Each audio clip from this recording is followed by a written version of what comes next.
Hello and welcome to the Change Gang podcast with me, your host, Laura Ordile. I'm here to help you hold on to your sanity and your soul as you move through big change. I'm here to guide you from frustration to flow in your life, bridging the practical and the woo, just for you. Let's go. Hey, Change Gang. Welcome to the week.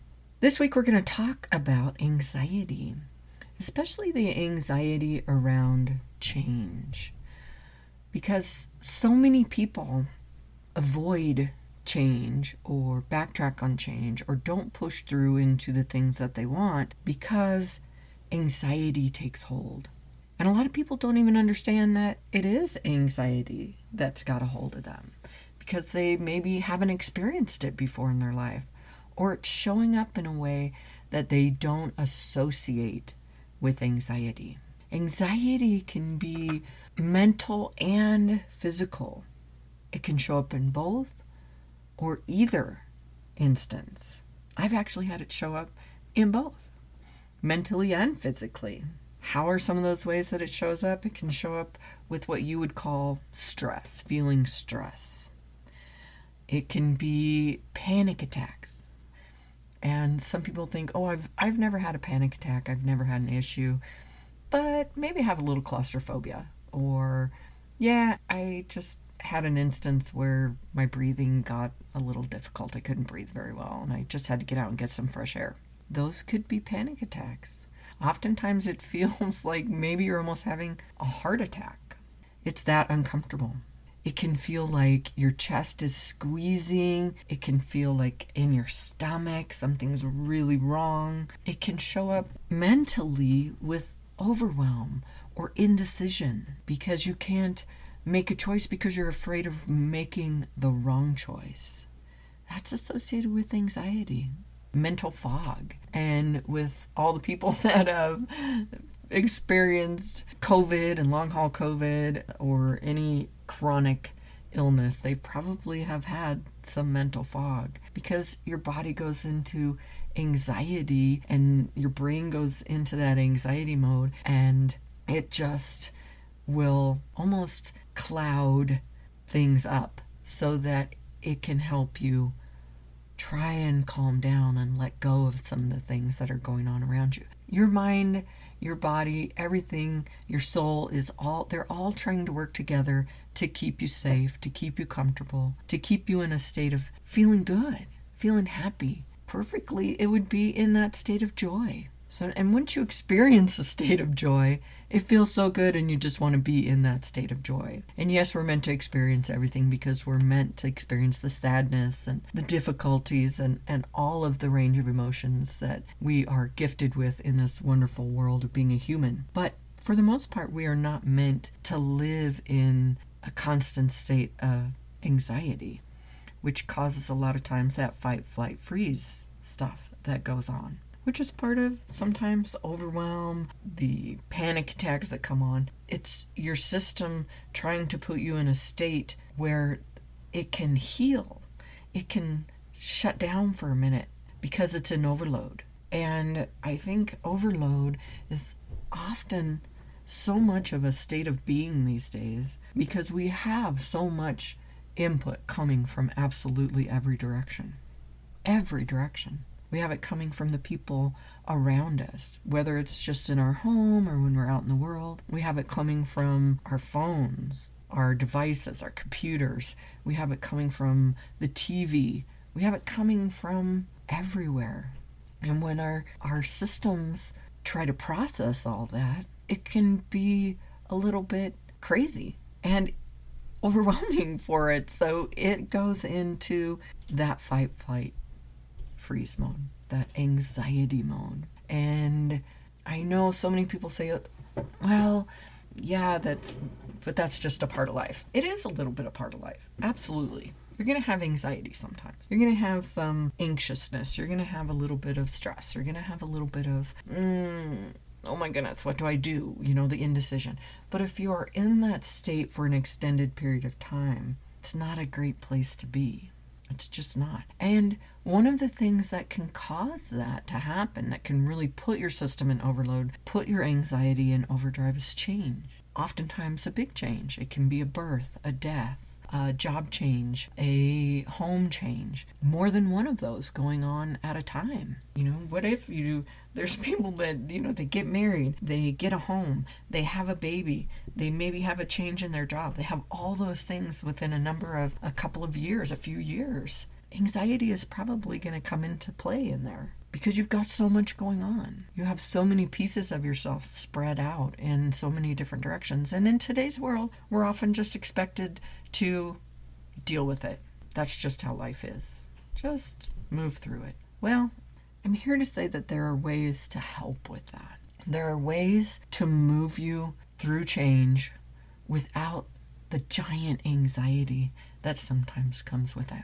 And that's where tapping into the subconscious is so useful, because the subconscious is what's amping some of that up, freaking out a little bit, bringing it, because it's seeing all of the changes and doesn't know how to process them in a way that goes in line with what it has always known to do for you. Because up to now, it went along, I'm going to use the married house baby thing for an example. But even if it's just one of those things that happens, let's say you are you're in a relationship and you are getting married. That's a big change that's coming. You might have some freak out. People talk about getting cold feet when they get married. Well, that's just their system acclimating to the change. It's the system, your subconscious going, hey, we've got this really big change and we don't know how to process this. Are you sure that we should be doing this? Is this the right thing to do? Even though you're happy, you're in love, you're all these things, there's going to be those moments of, because that bus driver that's driving the subconscious is like, I don't know if we should make a left turn here. I've always just gone straight. I don't know what happens when we make this left turn. I don't know that I can keep you safe. I don't know that I'm going to keep you happy. I don't know. And when it doesn't know, it gets into that anxiety mode. Because there's a change that's trying to happen in your system, in your mind, in your body, in all of these ways. And at the same time, there's a little part of you that's trying to keep things on track because that's what it knows is the safest way for you to go. Because up to that point, you're still alive, right? You're still doing okay. You're feeling good. You're feeling happy. But when this big change happens, what's going to happen after that? Is it going to be able to keep you alive on this new path? Are there lions and tigers and bears that are going to come at you? Can it defend you? Can it keep you safe? So if you go in and you have the conversation with your subconscious about some of that, and maybe you need to turn down the dials on some things because it has implanted in you some of those memories of the past where change has happened for you and there was anxiety that followed it. The relationship didn't work out before. The hurt that you had because of that relationship. All of these things are in the information that your subconscious has. And so when it's trying to do that, it just brings those feelings up. It brings all that up. If you think about your past and you think about those moments, you have the feelings behind them. Sometimes they're uncomfortable. And sometimes those can really significantly define what happens in the now and the future. When people have anxiety and they have panic attacks and they have those things, there's a reason behind those. There's something that happened that initiated that. And when you use your subconscious, you can go in and you can hit the reset button on those and you can clear that so that the emotion is no longer attached to that. So it's just, if you even do remember the visual of it, you remember it without the emotion attached. Therefore, you're not going to carry forward the anxiety. You're not going to carry forward the issues that come along with that. There's no need to panic, to have the mental fog, to go into overwhelm, because the emotion is no longer there. Your subconscious goes, oh, yeah, that's just a memory. I'm okay with that. I can move forward. There's nothing attached to that. So then it does no longer needs to have the panic attacks. It no longer needs to have the anxiety. And there's processes. NLP is a wonderful process to clear anxiety. So is hypnosis.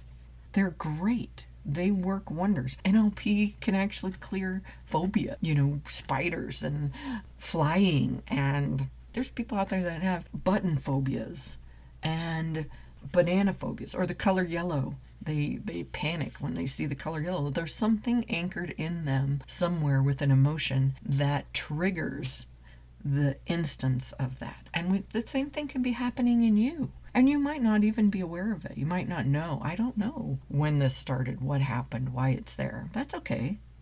You don't have to know. Your subconscious knows. And by accessing that information and going in and having that conversation with your subconscious, you can clear it. We can clear it together. It's absolutely doable. So if you're living in a framework of anxiety, of overwhelm, of physical issues that are happening because you're so stressed out, your stomach's upset, you're gaining or losing weight, you're doing something that you shouldn't be doing, maybe you're drinking too much, maybe you're going to something that is not healthy for you, those can be reset. And oftentimes it is something that has caused you anxiety through a change that happened in your life somewhere along the line. And so now going through the changes can bring on that same anxiety. Or maybe even the thought of going into change, and that's why you're not making progress, why something is holding you back. Because the anxiety that comes from the thought, even the thought of the change happening in your life, will stop it in its tracks right there. Stops progress. It feels like a block. I can't get anywhere. I can't get this done. I can't get to the next level. I can't get the flow of money to come in. I can't get myself to get motivated. I can't get those things to happen. There's probably something there that just needs to be reset. And oftentimes it's anxiety around change. So don't beat yourself up. Don't let yourself get into those deep places where those are happening. Find the stuff that can help you to get through them, like NLP, like hypnosis, like taking a breath. A 16-second breath can change everything moving forward, especially in a moment of anxiety. You literally count in 4, you hold for 4, you release for 4, and you just be for 4. And that will interrupt the process that's going on in your body and your thought process. It will interrupt it, and it can stop the anxiety from coming. Sometimes it might take a couple breaths, but even just that one 16-second breath will change and interrupt your thought. And your thought is what's bringing on the anxiety. It's what's bringing on the memory, the emotions, all of that. It's coming from that thought. It's coming from that little reel that's playing in your mind, maybe continuously, in the background even, that you might not even be aware of. Maybe you are. Maybe you are aware of it. Step up and make those changes so that you can move quickly and easily through change and hang on to your sanity and your soul as you go. That's my favorite part right there, is that you can hang on to the best parts of yourself going through change, and you don't have to do it alone. I'm here to help. If I'm not the right person, I can probably find you the right person to work with you, to be with you, to guide you, to motivate you, to encourage you, to clear what needs to be cleared, to instigate things that need to be instigated, to encourage you. So do that, my friends. Do that. And recognize the things that are going on. Take that breath. Do the things that you need to do for you to move forward in the best possible way. Because you are so worth it. You are, and all that you want is out there for you. Remember that. And I hope to meet you right here next week. Same time, same place. Ciao. I hope today's episode was interesting to you in some way and fun. If so, hey, find someone to share it with. Maybe they need to hear it too, or maybe they'll just enjoy it. If you'd like, go ahead and grab my tips on supercharging your success. It includes a free short meditation to do just that. You can find that at bit.ly/supercharge your success. Until next time, happy day.